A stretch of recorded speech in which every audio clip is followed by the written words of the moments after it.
హత్యగావింపబడిన మధులత సొంత అక్క శ్రీ విద్యా లక్ష్మి గారు మనతో పాటు ఉన్నారు. నమస్కారం అమ్మా. నమస్కారం అండి. అంటే మీ యొక్క బాధని అంటే ఒక సోదరిగా అంటే ఎవరు కూడా తీర్చలేనిది. అసలు ఈ చనిపోయే ముందు అంటే ఈ హత్యగావింప ముందు ఎప్పుడైనా మాట్లాడింది? ఏ రోజు మాట్లాడిందండి మీతో? 3వ తేదీ రాత్రి మాట్లాడిందండి. ఉమ్. మామూలుగానే జనరల్‌గా క్షేమాలు కనుక్కోవడానికి చేస్తాం గదా! ఫోన్‌లు చేస్తాం గదా! అట్లాగే చేశాను. మామూలుగానే మాట్లాడింది.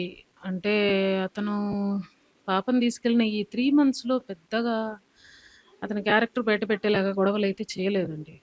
చాలా బాగా మారానని చెప్పి తీసుకెళ్ళాడు గదా! మారినట్లుగానే నటించాడు. కాకపోతే అమ్మాయిని డబ్బు మాత్రం అడుగుతూ ఉండేవాడండి. కానీ ఆ రోజు ఆ విషయాలైతే ఏం చెప్పలేదు.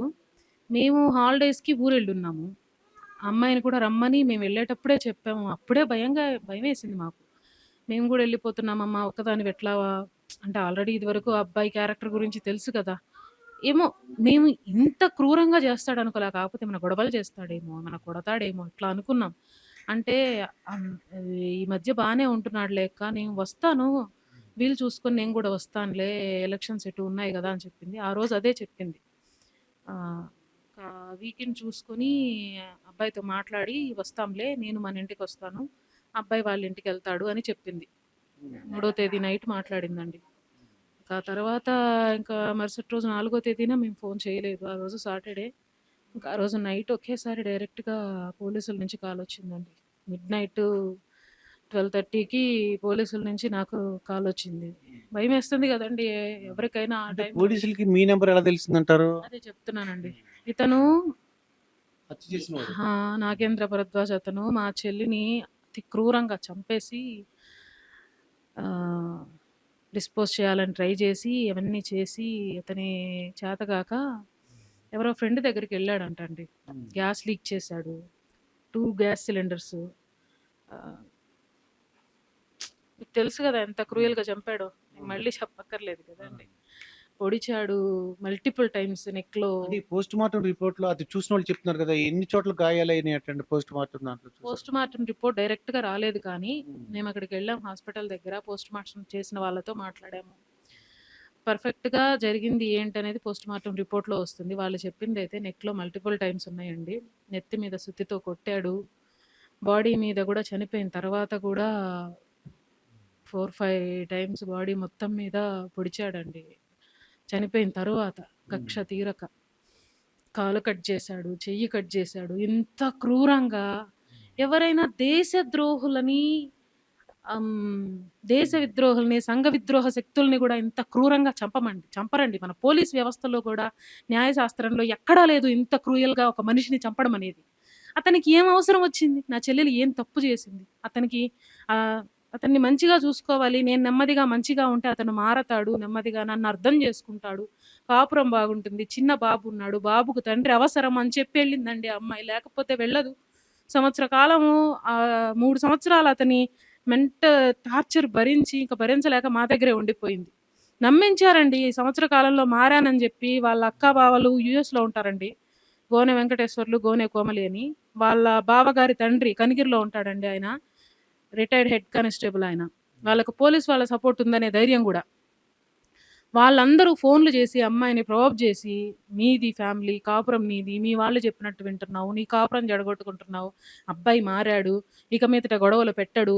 నిన్ను జాగ్రత్తగా చూసుకుంటాడు. మేము హామీ ఉంటాము. ఏమి జరగనివ్వము." ఈ అమ్మాయిని ఈ రకంగా ప్రొవోక్ చేసి అంటే పెళ్లి కాకముందు అసలు మీ మరిదవుతారు కదా! మరిదితో ఎలా ఉండేవాడు? మీతో ఎలా ఉండేవాడండి? ఎలా మాట్లాడేవాడు? పెళ్ళికి ముందు 1 మంత్ గ్యాప్ ఉందండి అంతే. పెళ్ళైన తర్వాత ఎలా ఉండేవాడని? పెళ్ళైన తర్వాతైనా మీతో ఒక మీరు వదిన మాతోనైనా కదా! ఒక మంచి ర్యాపో లేదండి ఎప్పుడు గూడా. అతను ఎప్పుడన్నా వచ్చినా, మా దగ్గరికొచ్చినా, మా పేరెంట్స్ దగ్గరికొచ్చినా, మేమిక్కడే ఉంటాం గదా! వచ్చినా కామ్‌గా కూర్చుంటాడు. రాగానే మేమే మంచి చెడ్డ పలకరించాలి. బాగున్నారా అయ్యా? ఏమన్నా తింటారా? తాగుతారా? మేమే మర్యాదలు చెయ్యాలి. హుహు. వద్దు అంటాడు. తింటా అంటే తింటా అంటాడు. కూర్చుంటాడు ఇంక కామ్‌గా. చెవిలో ఇయర్ ఫోన్స్ పెట్టుకుంటాడు. సాంగ్స్ వింటున్నట్టు ఉంటాడు. కానీ తర్వాత మాకర్థమైందేంటంటే, ఇయర్ ఫోన్స్ పెట్టుకొని నటిస్తాడు. మా మాటలన్నీ చాటుగా వింటుంటాడు. హ్మ్.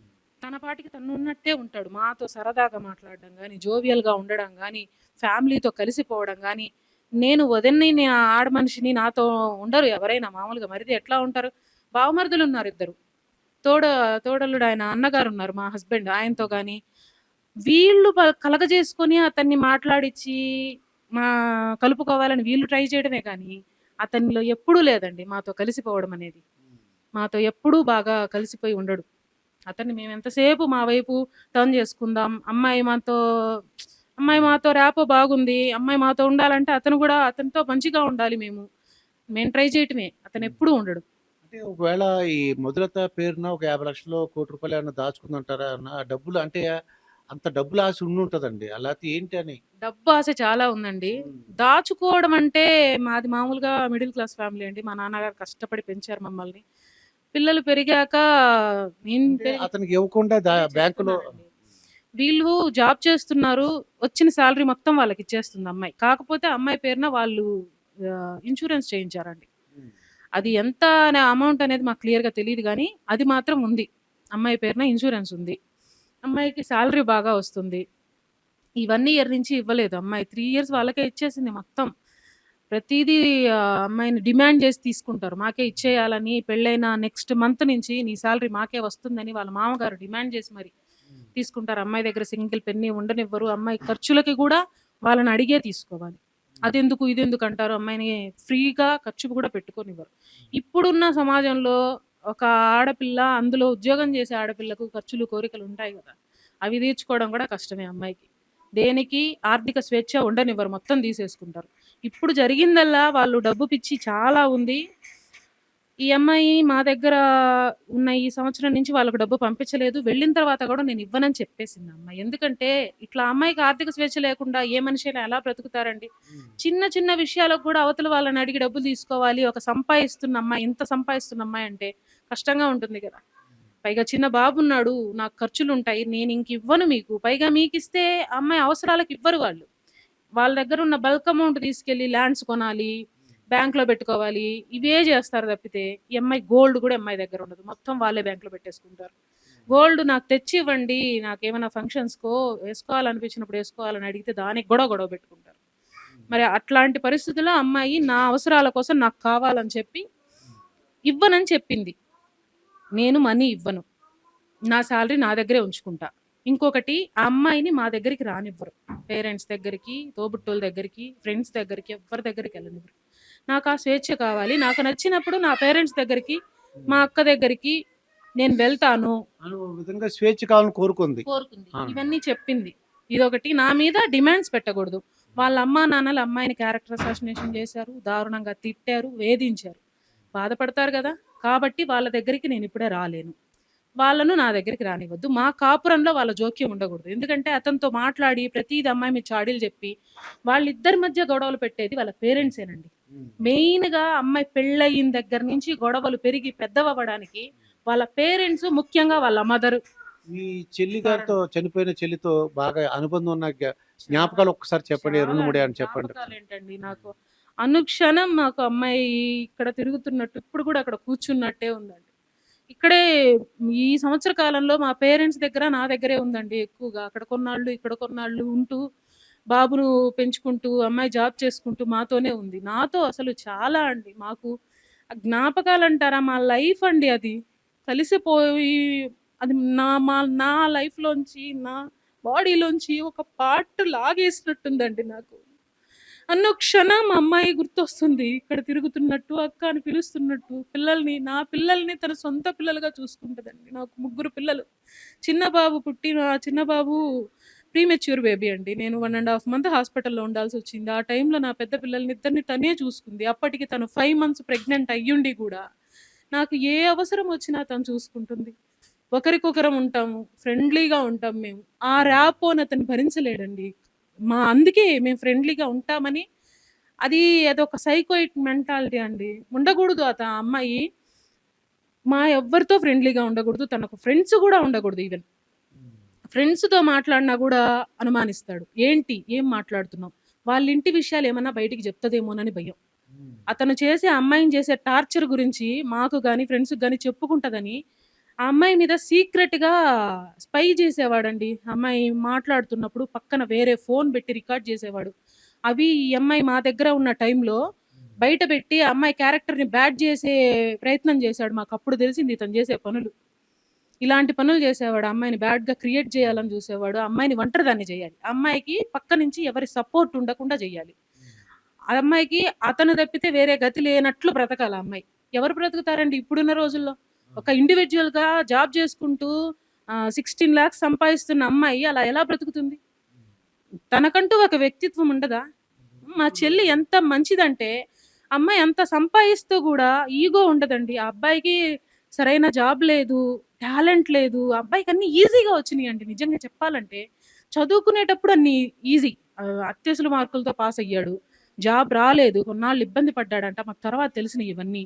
ఫేక్ ఎక్స్‌పీరియన్స్ పెట్టి జాబ్ తెచ్చుకున్నాడు. ఆ వర్క్ చేయలేక ఇబ్బంది పడేవాడు.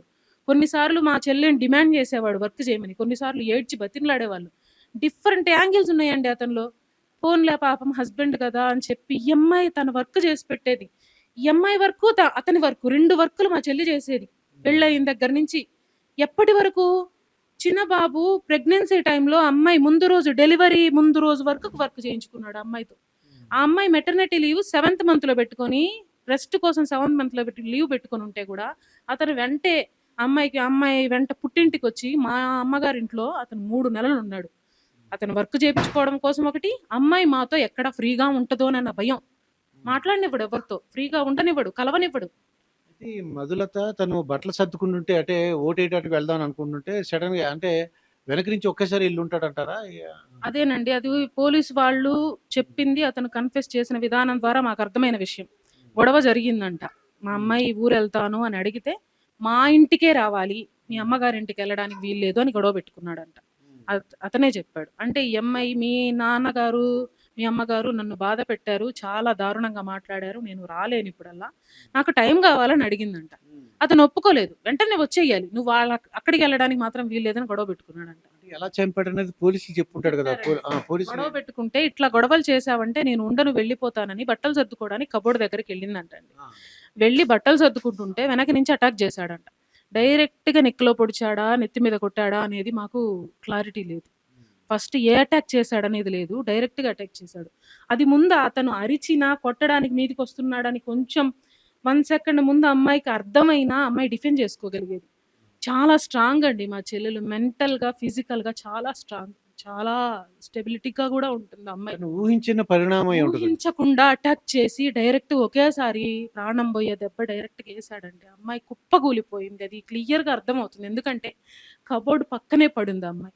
పక్కకు అటు ఇటు గూడా జరగలేదు. ఎక్కడ ఆ బెడ్‌రూమ్‌లో గూడా బెడ్ అది చెదిరినట్టు, ఆ అమ్మాయి తప్పించుకోవడానికి ట్రై చేసినట్టు గూడా లేదు. ఒక్కటే వేసిన ఫస్ట్ అటాక్‌లోనే అమ్మాయి పడిపోయిందండి. అందుకే తను డిఫెండ్ చేసుకోలేకపోయింది. డిఫెండ్ చేసుకోలేక పడిపోయింది గదా! ఫస్ట్ అటాక్‌లోనే. అంత క్రూయల్‌గా చంపాల్సినంత అవసరం ఏంటి? హ్మ్. ఏంటి చెప్పండి? ఏం జేసింది తను? 3 సంవత్సరాలు తన సాలరీ మొత్తం వాళ్ళకివ్వడమా తను చేసిన తప్పు? వాళ్ళు ఎంత బాధ పెట్టినా, హింసించినా, తిట్టినా, కొట్టినా భరించటమా? అతన్ని నెమ్మదిగా మార్చుకోవాలని అతనికి నచ్చినట్టు ప్రవర్తించటమా? అతనికి 3 పూట్ల నచ్చిన విధంగా వండి పెట్టడమా మా చెల్లి చేసిన తప్పు?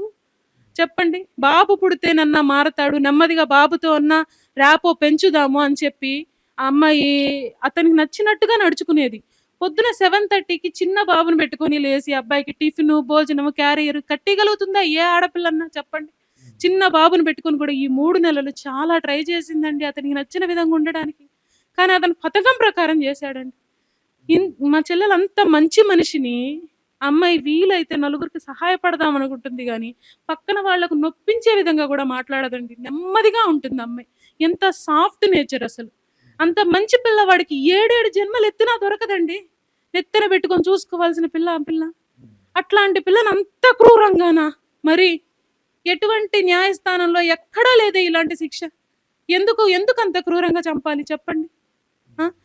చంపేంత కోపమొస్తే పోనీ మాకు భయమేసింది పోలీస్ వాళ్ళు మేము చెల్లెల్ని చంపేశారమ్మా అని అపార్ట్‌మెంట్ వాళ్ళు ఫోన్‌లో చెప్తే, గొడవ జరిగిందేమో వాడికుండే టెంపర్‌మెంట్‌లో, ఆ కోపంలో దేనికన్నా గోడకేసి తల కొట్టాడేమో, ఈ అమ్మాయి తగలరాని చోట తగిలి చచ్చిపోయిందేమో అనుకున్నాం గానీ, ఇంత క్రూరంగా, ఇంత కర్కశంగా హ్మ్. మల్టిపుల్ టైమ్స్ పొడిచి చంపుతాడని అనుకోలేదండి. హ్మ్. అంత కక్ష పెట్టుకోదగ్గ నేచరా అమ్మాయిది.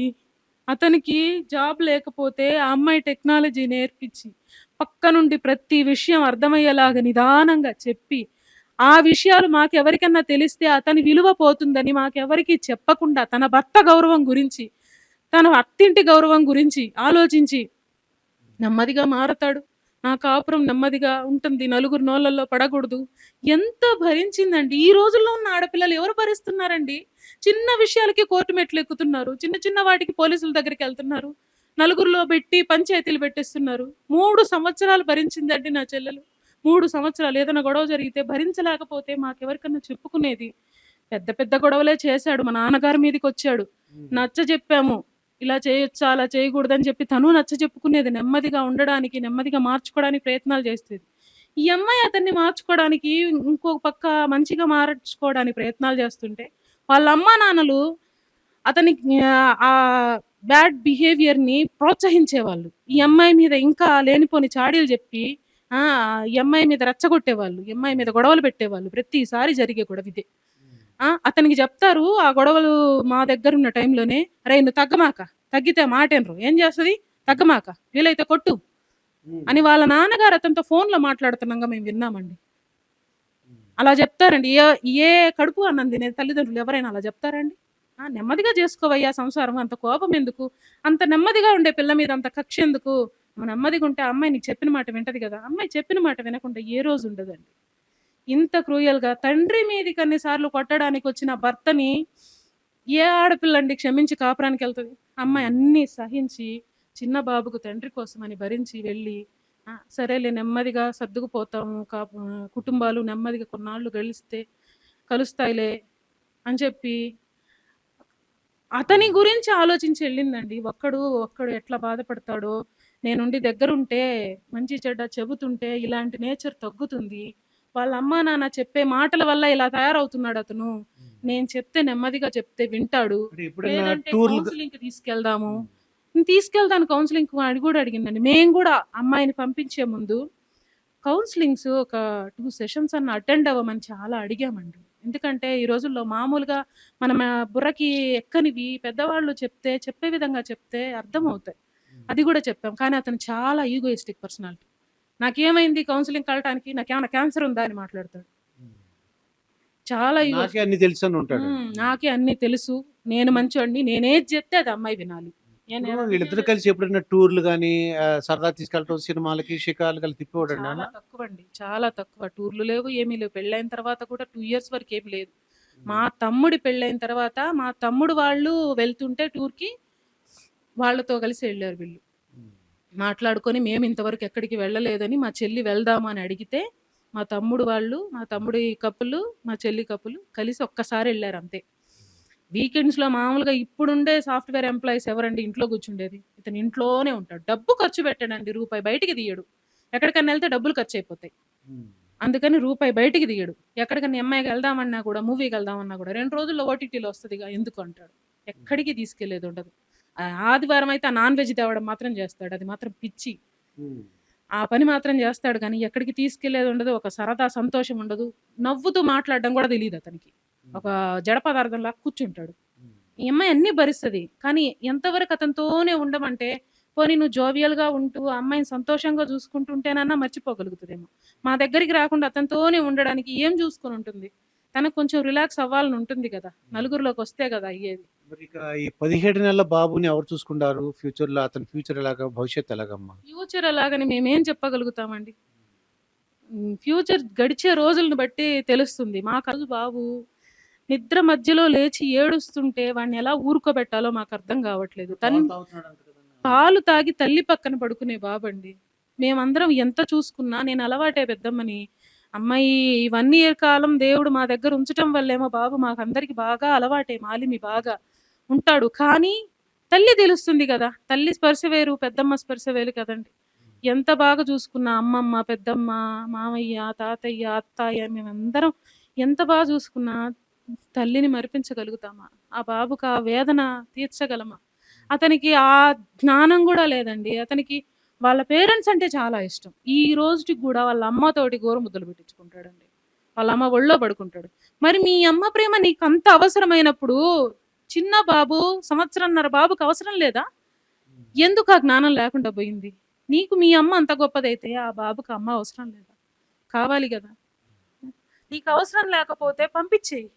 మేము చూసుకుంటాం గదా! ప్రాణం పెట్టేవాళ్ళం ఇంతమందుండి మా దగ్గరికి రానివ్వడు. ఆ అమ్మాయి వదిలేస్తే మాతో కలిసి సంతోషంగా బ్రతుకుతుందని కావాలని పథకం ప్రకారం చేశాడు ఇదంతా. మాకిప్పుడు అర్థమవుతుంది ఆలోచిస్తే.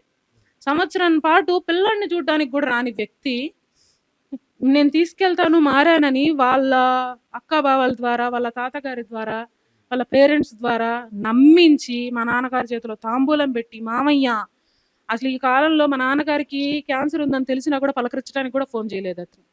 అలాంటి వ్యక్తి అమ్మాయిని తీసుకెళ్ళడం కోసం నమ్మించి మా నాన్న పిలిచి అమ్మాయిని అదే పనిగా జాగ్రత్తగా చూసుకుంటానని తీసుకెళ్ళి టైం చూసుకొని మేమెవ్వరం ఇక్కడ లేని టైం చూసుకొని అతి కిరాతకంగా అంత క్రూయల్‌గా చంపాల్సిన అవసరం ఏంటండి?